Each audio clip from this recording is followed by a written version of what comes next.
સહજાત્મ સ્વરૂપ પરમ ગુરુ નિજ કલ્પનાથી કોટી શાસ્ત્રો માત્ર મનનો આંબળો તે અંગે તમારો પ્રશ્ન છે. વચનામૃત 267માં પરમ ક્રોધે રાળતથી જ્ઞાન કોને કહીએ તે જીનવર કહે છે જ્ઞાન તેને સર્વભયો સાંભળો. આ પદની આ કડી છે કે નિજ કલ્પનાથી કોટી શાસ્ત્રો માત્ર મનનો આંબળો. પરમ કૃપાદેવે વચનામૃત 754માં પોકાર કર્યો છે કે હે જ્ઞાત પુત્ર ભગવાન, કાળની બલિહારી છે. આ ભારતના હિંડપુણ્ય મનુષ્યોને તારું સત્ય, અખંડ અને પૂર્વ પર અવિરોધ શાસન ક્યાંથી પ્રાપ્ત થાય? થવામાં આવા વિઘ્નો ઉત્પન્ન થયા. તારા બોધેલા શાસ્ત્રો કલ્પિત અર્થથી વિરાધ્યા, કેટલાક સમૂળગા ખંડ્યા. ધ્યાનનું કાર્ય, સ્વરૂપનું કારણ એ જે તારી પ્રતિમા, તેથી કટાક્ષ દ્રષ્ટિએ લાખો ગમે લોકો વળ્યા. તારા પછી પરંપરાએ જે આચાર્ય પુરુષો થયા તેના વચનમાં અને તારા વચનમાં પણ શંકા નાખી દીધી. એકાંત દૈકુટી તારું શાસન નિંદાયું. બોધામૃત 2માં વચનામૃત 757માં વિવેચનમાં પૂજ્ય બ્રહ્મચારીજી કહે છે કે સાગરમાં ટીપું રહે તેટલા શાસ્ત્રો આ કાળમાં રહ્યા છે. ગહન વાતો લોકો ભૂલી ગયા છે. સ્થૂળ સ્થૂળ વચનો રહ્યા છે. જેને ભગવાનનો ભય લાગે તે ભગવાનના એક વચનને પણ ઉત્થાપે નહીં. ભવભીરુ જીવો ખંડન મંડન કરતા નથી. ખંડન મંડન કરવાથી ભગવાનના વચન વિરાધાય.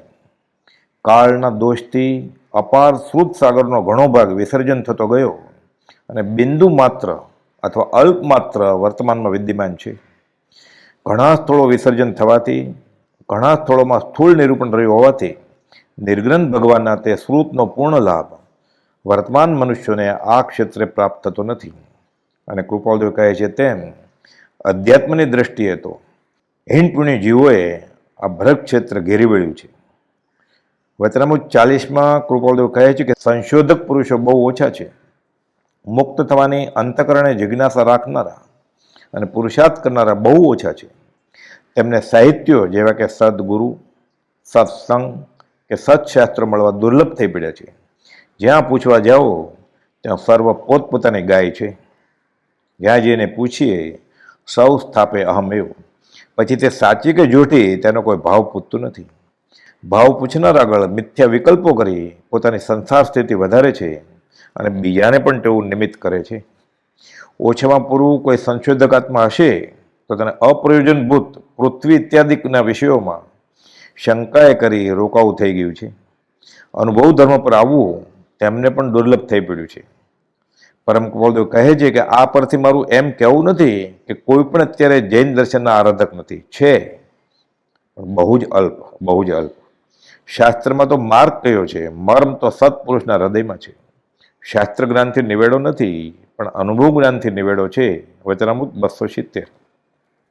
અનુભવ નથી થયો ત્યાં સુધી જેને અનુભવ થયો છે તેને માયને જ છૂટકો છે.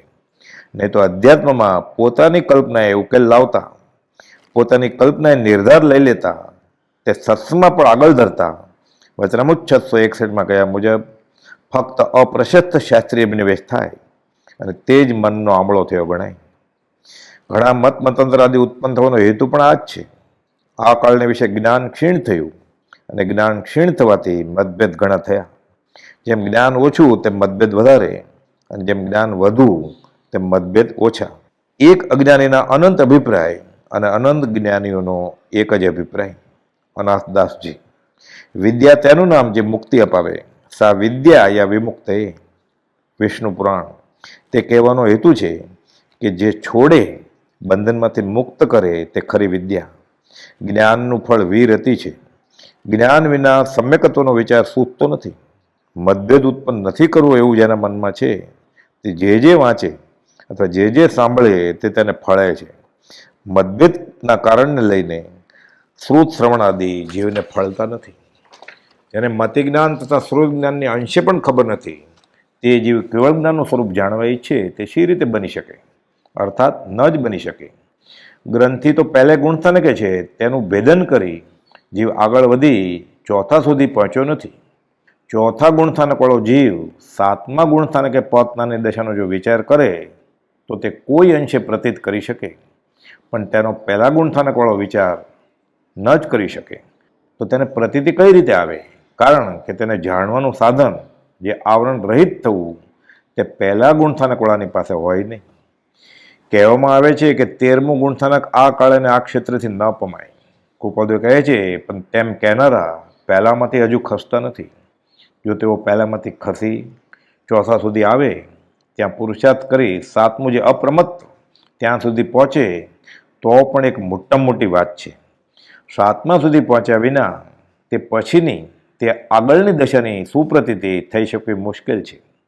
7મા સુધી પહોંચે તો પણ મોટી વાત છે, કૃપાલદેવ કહે છે. જો ત્યાં સુધી પહોંચે તો તેને ખાતરી થાય કે આગલી દશાનું કેવી રીતે છે, પરંતુ 7મા સુધી પહોંચ્યા વિના આગલી વાત ખ્યાલમાં આવી શકતી નથી. એટલે સામાન્ય રીતે આ નિયમ થયો કે પરમ કૃપાલદેવને ઓળખી શકાય નહીં.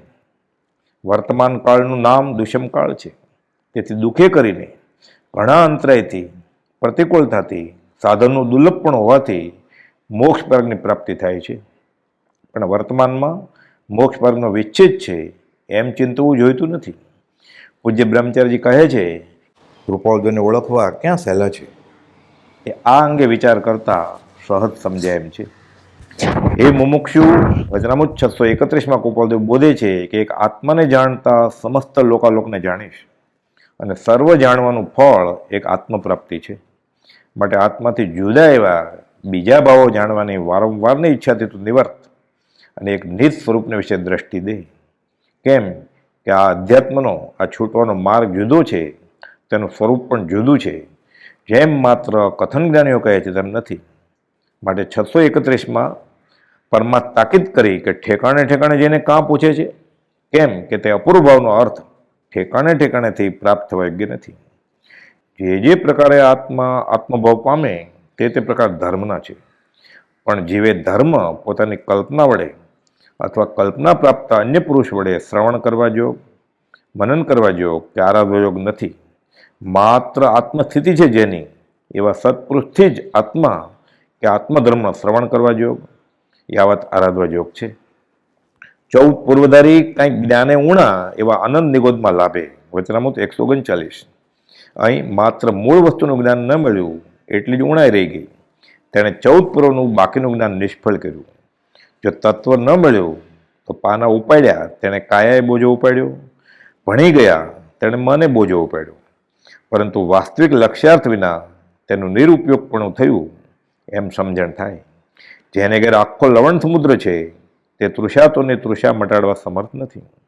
પણ જેને ઘેર એક મીઠા પાણીની વેડી છે તે પોતાની અને બીજા કેટલાકને તૃષા મટાડવા સમર્થ છે. જો હોય પૂર્વ ભણેલ ન હો પણ જીવને જાણ્યું નહીં તો બધું અજ્ઞાનના ખાતામાં. વચનામૃત 749માં કૃપાલદેવે બોધ્યું કે જ્ઞાનનું ફળ વીરતિ છે. જે વાંચવાથી, જે સમજવાથી, જે વિચારવાથી આત્મા વિભાવથી, વિભાવના કાર્યોથી અને વિભાવના પરિણામથી ઉદાસ ન થયો, વિભાવનો ત્યાગી ન થયો, વિભાવના કાર્યોનો અને વિભાવના ફળનો ત્યાગી ન થયો, તે વાંચવું, તે વિચારવું અને તે સમજવું અજ્ઞાન છે. નવ તત્વનું જ્ઞાન એટલે કોઈ પુસ્તક નવ તત્વનું વાંચી લેવું તે નહીં. એને વિશે ઊંડા ઉતરી વિચારવું, નિધિધ્યાસન કરવું. પણ વાંચે પણ કરે નહીં વિચાર તો તે પામે નહીં સઘળો સાર. અને તે વિચાર પણ જીવ કોની વાતને માનીને કરે છે? નિર્દોષ નરનું કથન માનો તે જેણે અનુભવ્યું. પ્રાપ્ત અને આપ્ત પુરુષ હોવા જોઈએ. વાંચવાચ કરે, સાંભળ કરે, સાથે મનન ન થાય તો શ્રવણ કર્યું હોય તે પણ પવનની લહેરની જેમ ઉડી જાય. વચનામૃત 522માં કૃપાલદેવે બોધ્યું કે જ્ઞાની પાસે પણ હું જાણું છું એ પોતાનું અભિમાન એ તો અનંતાનુબંધીના પ્રકારમાં આવે. પૂજ્ય બ્રહ્મચારીજી વચનામૃત 719ના વિવેચનમાં સમજાવે છે કે જીવને જ્ઞાન કેમ પરિણામ પામતું નથી. જીવની જેટલી યોગ્યતા હોય તેટલી સત્પુરુષની કૃપા થાય. શ્રદ્ધા ન હોય ત્યાં સુધી ગ્રહણ થતાં વાર લાગે. સત્પુરુષ જેવો મારા પ્રત્યે કોઈ ઉપકાર કર્યો નથી, મરતા સુધી આ ન ભૂલવું. જેને આત્મસિદ્ધિ વાંચવી હોય તેને આટલી શ્રદ્ધા રાખવી. પ્રત્યેક સત્પુરુષની જેને શ્રદ્ધા નથી, એટલે કે કૃપાળુદેવની જેને શ્રદ્ધા નથી, તે ગમે તેટલા શાસ્ત્રો ભણે તોય શું? જ્ઞાન કેમ પરિણામ પામતું નથી તેનો અહીં ઉત્તર છે. સત્પુરુષની આજ્ઞામાં વર્તવાનો જેનો દ્રઢ નિશ્ચય વર્તે છે અને જે તે નિશ્ચયને આરાધે છે તેને જ જ્ઞાન સમ્યક પરિણામી થાય છે. વાટે ચાલતા એક ફાળિયું કાંટામાં ભરાયું અને રસ્તાની મુસાફરી હજી બહુ લાંબી બાકી છે, તો બની શકે તો કાંટા દૂર કરવા, પરંતુ કાંટા કાઢવાનું ન બની શકે તો તેટલા સારું કાંઈ ત્યાં રાત રોકાઈ રહેવાય નહીં. ફાળિયું મૂકી દે ચાલી નીકળવું એમ કૃપાલદેવ બોધે છે. તેવી જ રીતે જીન માર્ગનું સ્વરૂપ તથા જીન માર્ગનું રહસ્ય શું છે તે સમજ્યા વિના, તેનો વિચાર કર્યા વિના નાની નાની શંકાઓ માટે બેસી રહી આગળ ન વધવું તે ઉચિત નથી એમ કૃપાલદેવ બોધે છે. ભણેલો વધુ ભૂલે, જો સત્પુરુષનો આશ્રય અને શરણ ન હોય તો ક્ષયો પશ્ચિમે જ્ઞાન નથી, પ્રભુજીજી બોધમાં કહેતા. જીન પ્રવચન દુર્ગમ્યતા થાકે અતિમતિમાં, અવલંબન શ્રી સદગુરુ તો સુગમ અને સુખાણ. યોગ્ય જીવ હોય તેને જ આ ગ્રંથ આપવા યોગ્ય છે. સત્પુરુષની આજ્ઞામાં જ મારું કલ્યાણ છે એટલું માન્ય કરે તો તે જાણીએ ગ્રંથ યોગ્યને દેજો સુગુણ જગીશેજી. 8મી દ્રષ્ટિ. પ્રથમ જ્ઞાનનું કહેલું પોતાના હિત અર્થે જ છે એમ માન્ય કરવું પડે. અત્યારની ભૂમિકામાં ન પણ સમજાય. વચનામૃત 21માં 20મે વર્ષે કૃપાલદેવે બોધ્યું છે કે હું કહું છું એમ કોઈ કરશો? મારું કહેલું સગળું માન્ય રાખશો?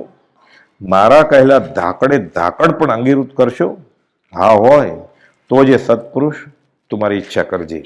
એને હા છે અંતરંગના રણકારથી તે સત્પુરુષ થઈ ગયો. કહેનાર પુરુષ સાચા છે, પરમ કૃપાલદેવ સાચા છે, તેઓએ જે મોક્ષ માર્ગ બોધ્યો તે જ સાચો મોક્ષ માર્ગ છે. આ થાય તો આ માન્યતા સંકિતની ગણતરીમાં ગણાય.